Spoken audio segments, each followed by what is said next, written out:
आदाब, मैं आगा खुर्शीद खान। लोकसभा चुनाव का बिगुल बज चुका है, जहां बीजेपी हैट्रिक लगाने के साथ ही 400 पार के इरादे से मैदान में उतरी है, तो वहीं दूसरी तरफ विपक्षी गठबंधन के लिए बीजेपी को रोकने की बड़ी चुनौती होगी। लोकसभा चुनाव के ऐलान के बाद सभी दलों ने अपने अपने स्तर पर तैयारी शुरू कर दी है। राजस्थान में बीजेपी और कांग्रेस दोनों ने अधिकतर सीटों पर अपने अपने प्रत्याशी उतार दिए हैं। यूँ तो पूरे सूबे में कई सीटें हैं जो चर्चा में हैं, लेकिन हाड़ौती की कोटा लोकसभा सीट पर मुकाबला बेहद रोचक हो गया है। बीजेपी के गढ़ माने जाने वाले कोटा में इस बार मुकाबला बेहद दिलचस्प हो गया है, जहां बीजेपी ने अपने 2 बार के लगातार सांसद लोकसभा अध्यक्ष ओम बिरला को तीसरी बार चुनाव मैदान में उतारा है, तो दूसरी तरफ लंबे समय से बीजेपी से टिकट मांग रहे प्रहलाद गुंजल नाराज होकर कांग्रेस पार्टी ज्वाइन करके कोटा से मैदान में उतर गए। प्रहलाद गुंजल हाड़ौती संभाग के बड़े गुजर नेता माने जाते हैं, जिनकी ज़मीनी स्तर पर बहुत मजबूत पकड़ है। पिछले 40 सालों से बीजेपी में कार्य कर रहे प्रहलाद गुंजल का कांग्रेस के प्रत्याशी के तौर पर कोटा से मैदान में उतरने से कहीं न कहीं बीजेपी के लिए बड़ा खतरा माना जा रहा है। जिस प्रकार गुंजल ने नामांकन रैली में भीड़ उमड़ी, उससे एक बात साफ है कि इस बार कोटा का चुनाव बीजेपी के लिए बहुत संघर्ष भरा हो सकता है। पिछले 10 सालों से कोटा बूंदी लोकसभा सीट पर बीजेपी जीतती आ रही है। ऐसे में प्रहलाद गुंजल के लिए ये चुनौती आसान नहीं होगी। हालांकि वे कांटे की टक्कर दे सकते हैं। पिछले लोकसभा चुनाव में ओम बिरला ने रिकॉर्ड मार्जिन से जीत दर्ज की थी। उन्होंने 2,79,000 वोटों से कांग्रेस उम्मीदवार राम नारायण मीणा को शिकस्त दी थी। ऐसे में ओम बिरला की मजबूत दावेदारी से इनकार नहीं किया जा सकता। इन सब में सबसे महत्वपूर्ण बात यह है कि प्रहलाद गुंजल पिछले कई वर्षों से लगातार हाड़ौती इलाके में सक्रिय रूप से कार्य कर रहे हैं, जिसका फ़ायदा सीधे तौर पर उन्हें मिलता हुआ नजर आ रहा है।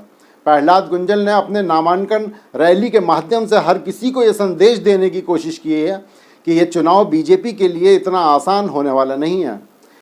कई स्थानीय लोगों से बातचीत में पता चला है कि प्रहलाद गुंजल की स्थिति मजबूत इसलिए भी है क्योंकि वह लोगों के बीच में रहकर उनके कार्य को करते हैं। उनको लोग यहाँ पर ज़मीनी नेता के तौर पर जानते हैं और जिसका फ़ायदा उन्हें चुनाव के दौरान मिल सकता है।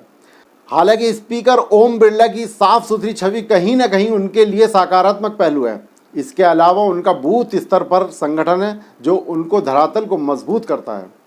स्पीकर ओम बिरला ने कई महत्वपूर्ण कार्य कराए हैं, जिसका फ़ायदा उनको सीधे तौर पर मिलता हुआ नज़र आ रहा है। ऐसे में देखा जाए तो कांग्रेस के लिए सीट आसान नहीं होगी। पूर्व मंत्री वसुंधरा राजे के खास कहे जाने वाले प्रहलाद गुंजल का कांग्रेस में जाने से पूरे हाड़ौती में कांग्रेस को ज़मीनी स्तर पर मजबूती मिली है। माना जा रहा है कि हाड़ौती संभाग के जनता में बीजेपी को लेकर नाराज़गी है। नाराज़गी का कारण पूर्व मुख्यमंत्री वसुंधरा राजे को राज्य का कमान ना देना है। ऐसे में अगर ये सही साबित होती है तो स्पीकर ओम बिरला के लिए बड़ा नुकसानदेह साबित हो सकता है। इस सीट पर 8 विधानसभा सीट शामिल हैं। इसमें कोटा उत्तर, कोटा दक्षिण के साथ ही पीपलदा, सांगौद, रामगंज मंडी, लाटपुरा और बूंदी जिले की बूंदी और केशव रायपाटन सीट शामिल है।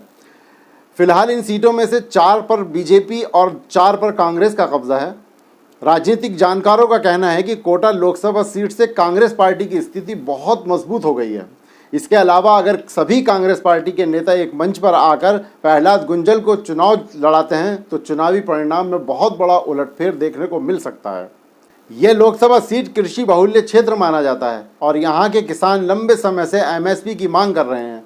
ऐसे में उनकी मांग ना पूरी होने से कहीं ना कहीं क्षेत्र की जनता के बीच भाजपा को लेकर नाराज़गी है।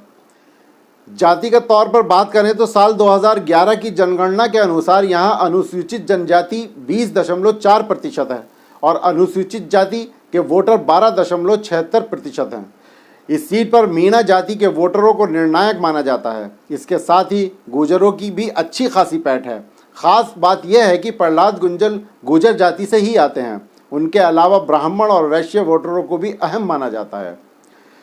कोचिंग इंडस्ट्री के लिए मशहूर कोटा में लंबे समय से एक एयरपोर्ट की मांग की जा रही है, जिस मांग को अभी तक पूरा नहीं किया गया है। इसके साथ ही कोटा में मुकुंदरा टाइगर रिजर्व में टाइगर और चीतों को बसाए जाने की मांग चली आ रही है। यहाँ टाइगर तो आए, लेकिन समय रहते इन पर ध्यान नहीं दिया गया और यह प्रोजेक्ट भी धीमी गति से चल रहा है। एनटीसीए की ओर से बेहतर प्रयास किए जाने की आवश्यकता है। यहाँ जल और जंगल सफारी भी केवल औपचारिकता है। इसके अलावा चंबल नदी के किनारे बसे इस लोकसभा सीट पर कृषि बड़े स्तर पर की जाती है। हजारों किसानों को एमएसपी पर गेहूं और अन्य फसलों के लिए सालों से संघर्ष करना पड़ रहा है। एमएसपी नहीं बढ़ाए जाने से किसानों को बाजार में अपनी पसीने की कमाई को औने पौने दाम में बेचना पड़ रहा है। इस सीट के राजनीतिक इतिहास की बात करें तो आज़ादी के बाद इस सीट पर कुल हुए 17 लोकसभा चुनाव में कांग्रेस 4 बार ही इस सीट पर जीत दर्ज कर पाई, जबकि 7 बार बीजेपी और 3 बार भारतीय जनसंघ का कब्जा रहा। 1 बार जनता पार्टी, 1 बार भारतीय लोकदल और 1 बार निर्दलीय जीते। 1952 में हुए पहले आम चुनाव में राम राज्य परिषद से चंद्रसेन ने जीत का परचम लहराया, तो 1957 में कांग्रेस से ओंकार ने बाजी मारी। 1962 और 67 और 71 में इस सीट पर जनसंघ का कब्जा रहा। 1977 की जनता लहर में इस सीट पर जनसंघ पृष्ठभूमि के बीएलडी उम्मीदवार कृष्ण कुमार गोयल जीते। 1980 में जनता पार्टी के टिकट पर गोयल इस सीट से फिर जीत गए। 1984 के लोकसभा चुनाव में कांग्रेस के शांति धारीवाल जीते, तो 1979 में बीजेपी के दाऊदयाल जोशी ने यह सीट कांग्रेस से छीन ली। इसके बाद दाऊदयाल जोशी ने 1996 तक लगातार 3 बार यहाँ के सांसद बने।